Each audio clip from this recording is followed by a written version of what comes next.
எழுந்து வா, ஆண்டவர் உன்னை கூப்பிடுகிறார் என்று சொல்லி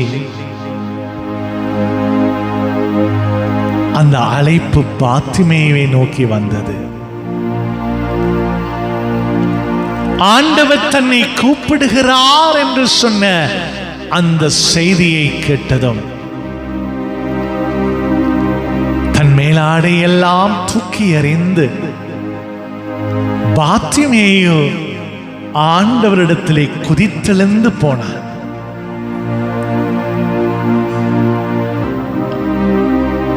அந்த பாத்திமேயை பார்த்து ஆண்டவர் சொன்னார்,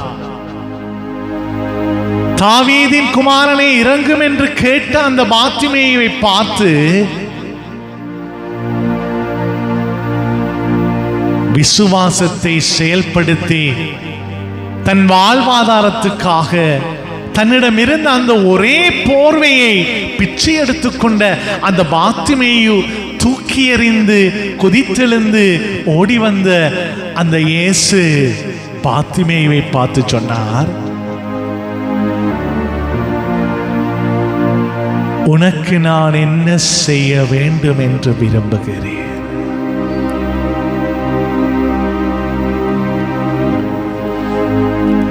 What do you want me to do for you?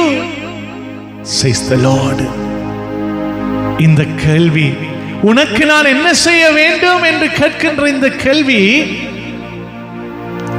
நாம் பல தடவை கேட்டிருக்கிறோம்.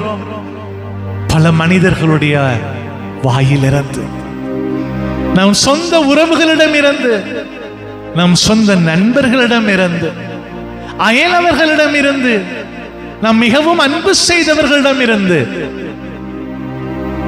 ஆனால் அந்த வாக்குறுதியை அவர்கள் நிறைவேற்றாமல் போன சூழ்நிலைகள் தான் நம்முடைய வாழ்க்கையில் அதிகமாக இருந்தது.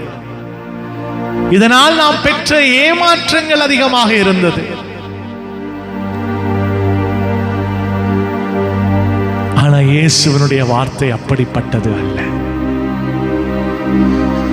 உனக்கு நான் என்ன செய்ய வேண்டும் என்று சொல்லி அவர் கேட்பார் என்று சொன்னால், உனக்கு தேவையானதை தருவதற்கு தன் கரத்திலே அவர் அனைத்தையும் வைத்திருக்கிறார். அதை தர அவர் ஆயத்தமாய் இருக்கிறார். அது நம்முடைய ஆன்மீகத்துக்கு தேவையான அவருடைய அருளின் கொடையாக இருக்கலாம், அல்லது இந்த உலகத்திலே நான் வாழ்வதற்கு தேவையான